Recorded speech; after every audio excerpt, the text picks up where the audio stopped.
Of God and the obedience of Zona. దేవుని కృపను అలాగే యోనా యొక్క విధేయతను మనం చూస్తున్నాం. అసలు వాస్తవానికి మిగిలిన ప్రవక్త గ్రంథాలన్నీ కూడా 3వ అధ్యాయం నుండి ప్రారంభమైనట్లుగానే అన్ని చోట్ల కనబడుతూ ఉంటాయి.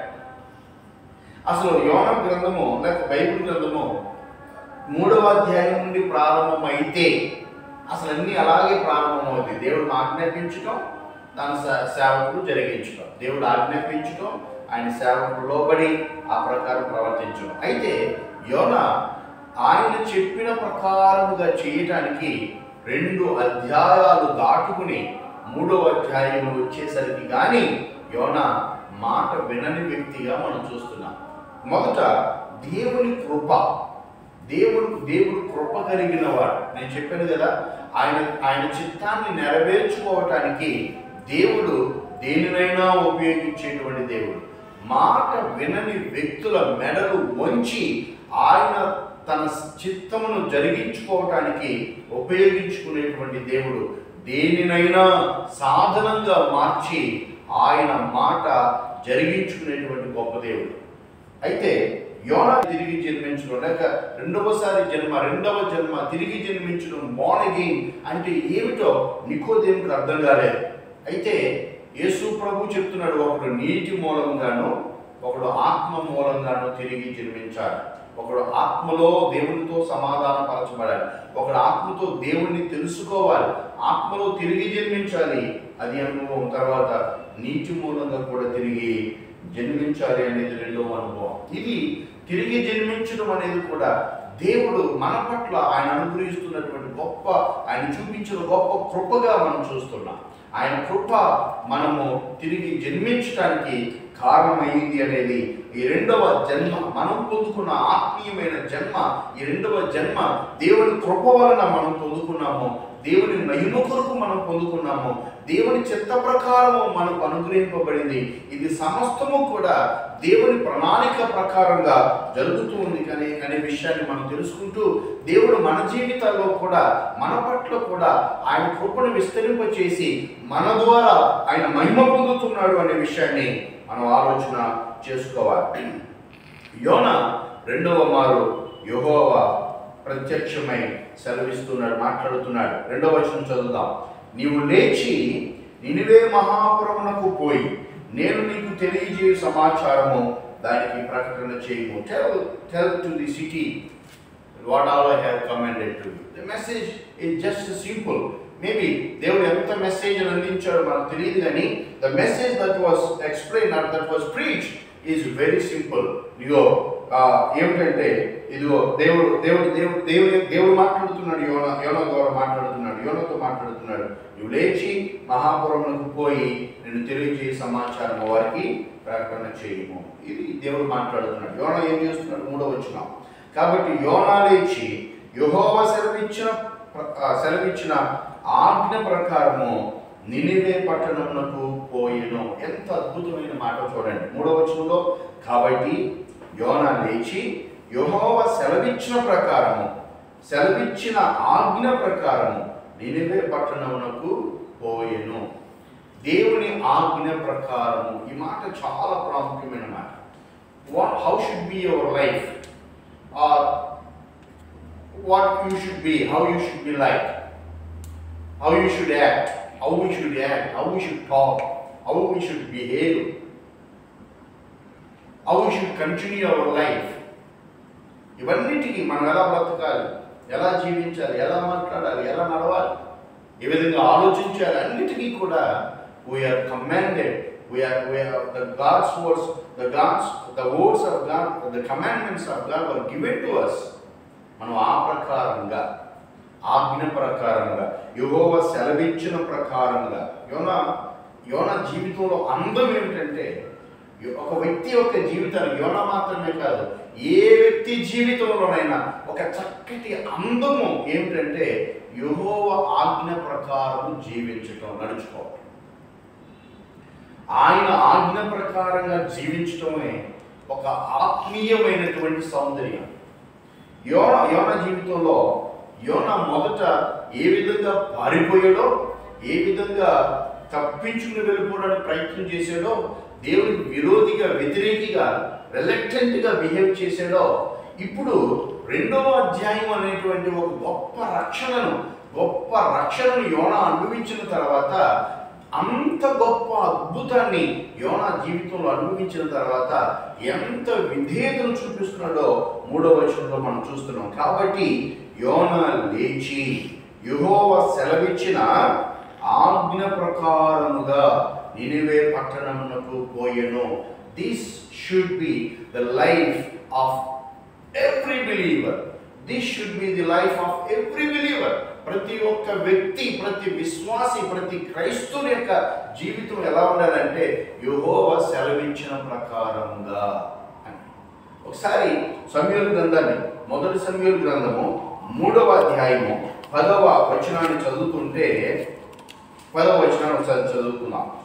మొదటి సమూయేలు గ్రంథము 3వ అధ్యాయము 10వ వచనంలో సమూయేలు జీవితం అంతా కూడా the whole life of Samuel was summed up in a single phrase. అదేంటో మనము 10వ వచనం చదువుతున్నాం. 3వ అధ్యాయం 10వ వచనం.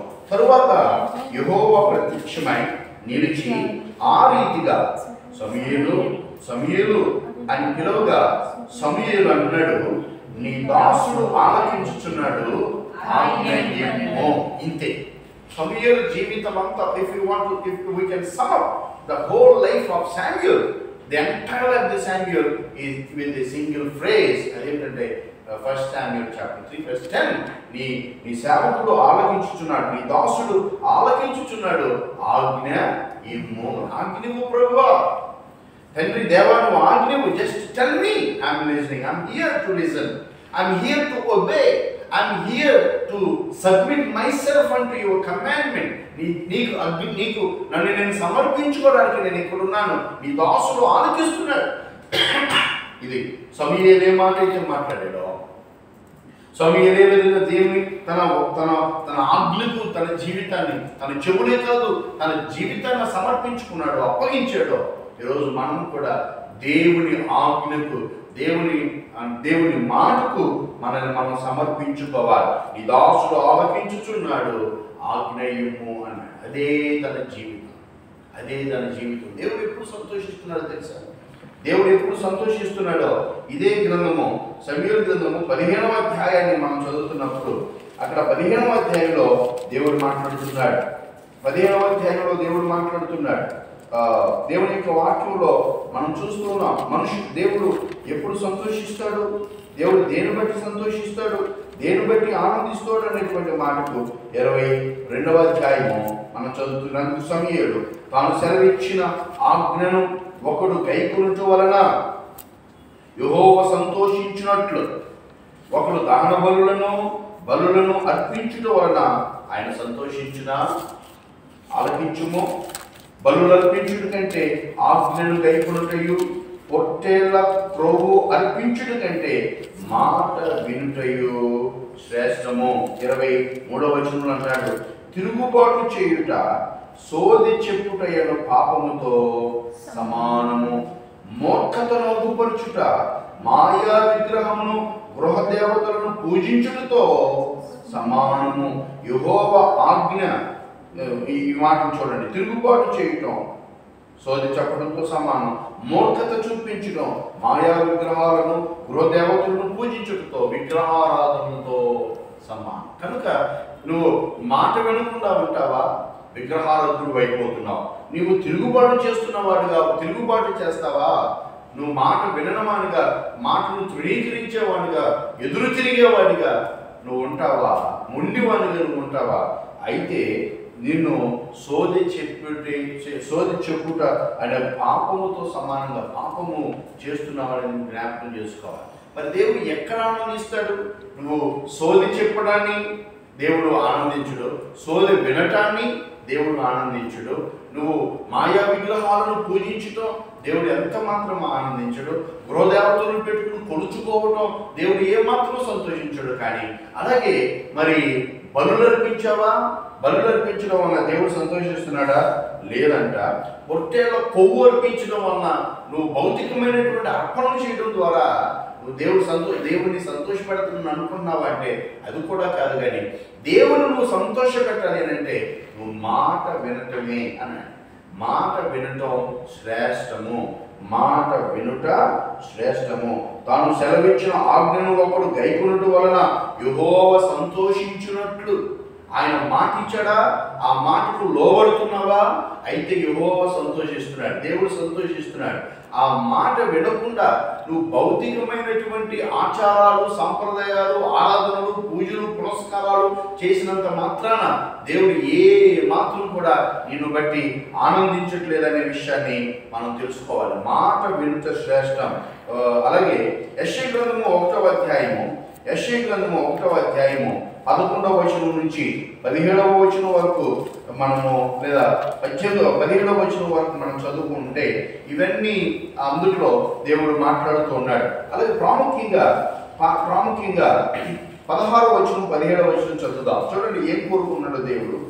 భౌతికమైనటువంటి కదా ఆచార సంప్రదాయాలు, ఆచారపూరితమైనటువంటి పూజలు, ఆచారపూరితమైనటువంటి ప్రార్థనలు, అలవాటుతో కూడినటువంటి ఆరాధనలు కాదట దేవుడు సంతోషించేది.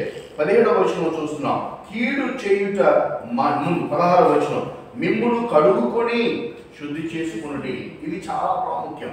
మీరు బలులు అర్పిస్తున్నారా, అయితే మీ బలులు మాకు అక్కర్లేదు. కోడెల రక్తాన్ని, గొర్రెపిల్ల రక్తాన్ని నాకు ఇస్తున్నారా, అయితే నాకు అక్కర్లేదు. విస్తారమైన బలులు ఇస్తున్నారా, అయితే నాకు అక్కర్లేదు. మీ హృదయాలు కడుక్కోండి దేవుడు అంటున్నాడు. మీ హృదయాన్ని కడుక్కోండి. 16వ వచనంలో మిమ్మల్ని కడుక్కొని శుద్ధి చేసుకోనండి అన్నాడు. అలాగే మీ దుష్క్రియలు నాకు కనపడకుండా వాటిని తొలగించండి అన్నాడు. మీ హృదయాలు మార్చుకోండి, దుష్క్రియలు మీలో నుండి తీసివేసుకోండి, మిమ్మల్ని మీరు కడుగుకోనండి అని అంటున్నాడు. కీడు చేయటం మానండి, మేలు చేయడం నేర్చుకోనండి, న్యాయమును జాగ్రత్తగా విచారించుండి అన్నాడు. హింసింపబడే వారిని విడిపించుడి అని అంటున్నాడు. తండ్రి లేని వారికి న్యాయం తీర్చండి, విధవరాల పక్షాన వాదించండి. ఇదే యెహోవా మాట్లాడుతున్నాడు. ఇది కావాలి దేవుడు కోరుకునేది. ఇది న్యాయవంతమైన జీవితాన్ని, నీతివంతమైన జీవితాన్ని, హృదయ సమర్పణతో కూడిన జీవితాన్ని దేవుడు కోరుకుంటున్నాడు. కానీ ఆచారాలతో కూడినటువంటి అర్పణలు, ఆచారాలతో కూడిన విస్తారమైనటువంటి ప్రార్థనలు, లేదా అలవాటుతో కూడినటువంటి ఆరాధన కార్యక్రమాల ద్వారా దేవుడు ఏమాత్రం సంతోషించట్లేదు. కానీ ఒకడు తన హృదయాన్ని యెహోవా మాట ఆలకించడం వలన, ఆయన ఆజ్ఞకు చెవియడం ద్వారా దేవుడు ఆనందిస్తున్నాడు, సంతోషిస్తున్నాడు అనే విషయాన్ని ఈ రాత్రి మనం అందరం తెలుసుకోవాలి. యోనా మొదట తిరుగుబాటు చేశాడు, పారిపోయాడు. 3వ అధ్యాయంలో ఇప్పుడు తన జీవితాన్ని, తన హృదయాన్ని దేవునికి సమర్పించుకున్నాడు. 3వ అధ్యాయంలో యోనా యెహోవా సెలవిచ్చిన ఆజ్ఞ ప్రకారముగా నీనెవె పట్టణానికి వెళ్ళాడు. ఇది 3వ వచనం మొదటి భాగం. ఇప్పుడు మనం 3వ వచనం రెండవ భాగం నుండి మనం కొన్ని వచనాలు చదువుకుందాం. అందులో చూడండి, వాక్యం నాతో పాటు కలిసి చదవండి. నీనెవె పట్టణము దేవుని దృష్టికి గొప్పదై 3 దినముల, చదవ నాతో పాటు, ప్రయాణమంతా పరిణామం గల పట్టణం. యోనా ఆ పట్టణంలో 1 దిన ప్రయాణమంత దూరం సంచరించు ఇక 40 దినములకు నినివే పట్టణము నాశనమగునని ప్రకటన చేయగా, నినివే పట్టణపు వారు దేవుని యందు విశ్వాసం ఉంచారు. చాలు. 3వ వచనం 2వ భాగము, అలాగే 4వ వచనంలో మనం చూస్తూ ఉన్నాం. ఇప్పుడు లేచి వెళ్ళు అన్నప్పుడు యోనా లేచి యెహోవా ఆజ్ఞ ప్రకారం నినివే పట్టణానికి వెళ్ళాడు. ఇక్కడ 3వ వచనం 2వ భాగంలో నినివే పట్టణము దేవుని దృష్టికి గొప్పది అని అన్నాడు. It's a great city. It is a great city. There are very peculiar great things, especially in the book of Jonah. యోనా గ్రంథంలో గొప్పవి, పెద్దవి కొన్ని ఉన్నాయి. ఉదాహరణకి మనము యోనా గ్రంథం మొదటి అధ్యాయంలో చూస్తుంటే there was a great wind, గొప్ప గాలి. మనం చూద్దామా? మనం చదువుకున్నాము 1వ అధ్యాయంలో 4వ వచనం. అయితే యెహోవా సముద్రము మీద పెద్ద గాలి, గ్రేట్ విండ్.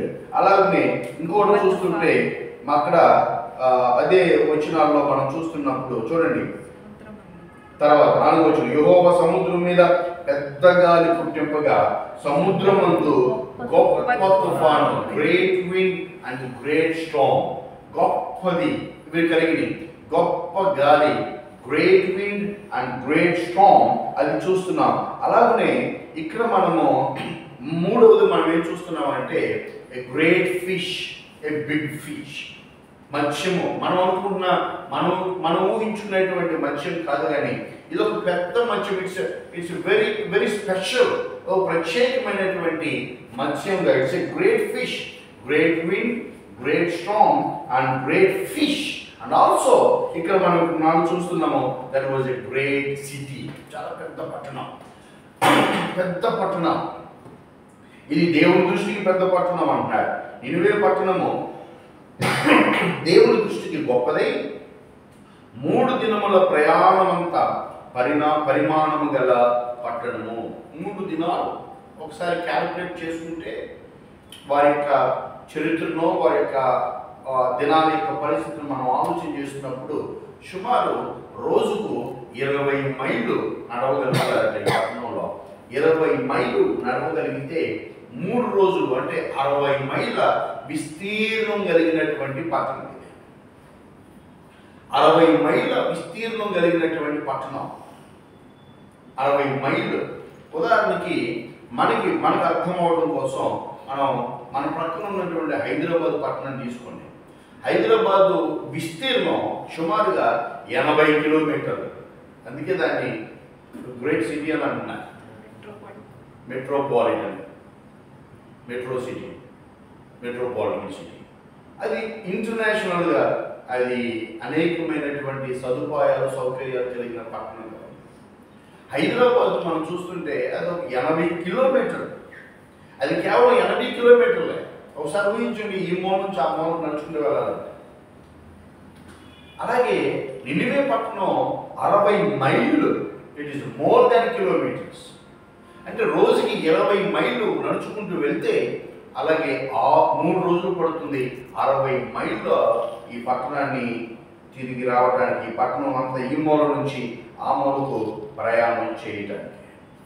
ఇంతటి పెద్ద పట్టణము, ఇంత గొప్ప పట్టణం. దేవునికి ఎందుకు ఇది గొప్ప పట్టణమో అయింది అని అంటే దేవుని దృష్టికి గొప్ప పట్టణంగా ఎందుకు ఉందనంటే it is not because of the infrastructure, it is not because of the building, and it is not because of the military power, it is not because of some specialities in the great city, but God was not concerned about any of these things, but God only concerned about his people, the people who are living in the city. దేవుడు కేవలం ఆ పట్టణంలో ఉన్న ప్రజలను మాత్రమే ఉద్దేశించాడు, కానీ ఆ పట్టణంలో ఉన్న శక్తిని కానీ, ఆ పట్టణ నైపుణ్యతను కానీ, లేక పట్టణ భవనాలను కానీ, ఆ పట్టణ రాజ్యం కానీ, రాజులు కానీ, ఆ పట్టణ సైన్యాన్ని కానీ దేవుడు ఏమాత్రం కూడా చూచి అది గొప్ప పట్టణం అని అంటలేదు. ఆ ప్రజలను చూచి, ఆ ప్రజలు వారి మనసులో, ఆయన మనసులో నా ప్రజలను చూచి ఇది గొప్ప పట్టణంగా దేవుడు పరిగణిస్తూ ఉన్నాడు. 4వ వచనంలో యోనా ఆ పట్టణంలో ఒక దిన ప్రయాణం అంత దూరము సంచరించుచు ఇప్పుడు సందేశం ఇస్తున్నాడు. 4వ వచనంలో ఇక 40 దినములకు నినివే పట్టణము నాశనమగునని ప్రకటన చేస్తున్నాడు. For 40 days the city is going to be destroyed. This is the message of God by Jonah. యోనా ద్వారా దేవుడు ఇస్తున్నటువంటి సందేశం వర్తమానం ఏమిటంటే ఇక 40 రోజులకు ఇక 40 రోజుల్లో ఈ పట్టణమునకు ఏం కలుగుతుంది? నాశనము కలుగబోతుంది. The destruction is going to come. The city is going to be doomed of the judgment. దేవుని యొక్క శిక్షకు, దేవుని యొక్క తీర్పుకు, దేవుని యొక్క ఉగ్రతకు ఇది లోనవుతుంది కనుక 40 దినాలు. This is not the complete message of God, but this is the main message of God. దేవుని యొక్క సంపూర్ణమైనటువంటి ప్రాముఖ్యమైనటువంటి సందేశంగా యోనా గ్రంథంలో మనం చూస్తున్నాం. ఒకటే మాట, 40 దినాలకు నినివే పట్టణము నాశనము కాబోతూ ఉంది. ఇదే వర్తమానము అందించబడింది. జనరల్గా ఇటువంటి మాట విన్నప్పుడు ఎవరు కూడా మాట ఆలకించకపోవచ్చు. యోనా ఈ సందేశం కొరకే వారి ఉగ్రతల గురించి, తీర్పుల గురించి, దేవుడి కోపాల గురించి, దేవుడిచ్చేటువంటి పనిష్మెంట్ గురించి మాట్లాడడం జరుగుతుంది. నిజంగానే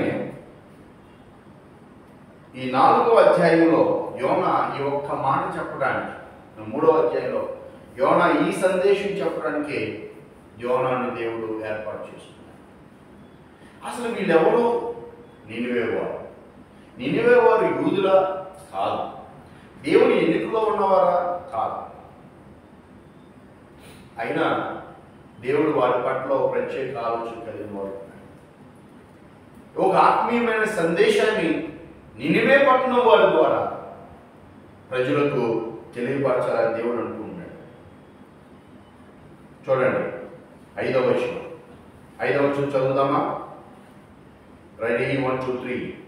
నినివే పట్టణపు వారు దేవుని యందు విశ్వాసం ఉంచి ఉపవాస దినము చాటించి గనుడేమి అల్పులేని అందరూ గోనె పట్ట కట్టుకుని 6. ఆ సంగతి నినివే రాజునకు వినబడినప్పుడు అతడును తన సింహాసనం మీద నుండి దిగి తన రాజవస్త్రములు తీసివేసి గోనె పట్ట కట్టుకుని బూడిదలో కూర్చుండెను. మరియు రాజైన తాను ఆయన మంత్రులను ఆజ్ఞేయగా, ఒకవేళ దేవుడు మనస్సు తిప్పుకొని పశ్చాత్తాపుడై మనను భయము కాకుండా తన కోపాన్ని చల్లార్చుననుకొను కనుక మనుషులు ఏది పుచ్చుకోకూడదు, పశువులు గాని, ఎద్దులు గాని, గొర్రెలు గాని మేత వేయకూడదు, నీళ్లు త్రాగకూడదు. ఇది 8వ వచనం వరకు the response of the people after hearing the message of the God's judgment in the coming 40 days. రాబోతున్న 40 దినాలలో దేవుని యొక్క తీర్పు మీ మీదకి వస్తుంది, మీరు నాశనం అవ్వబోతున్నారు అని చెప్పబడిన మాటకు ప్రజల యొక్క స్పందన, how they responded to the message is very inspiring.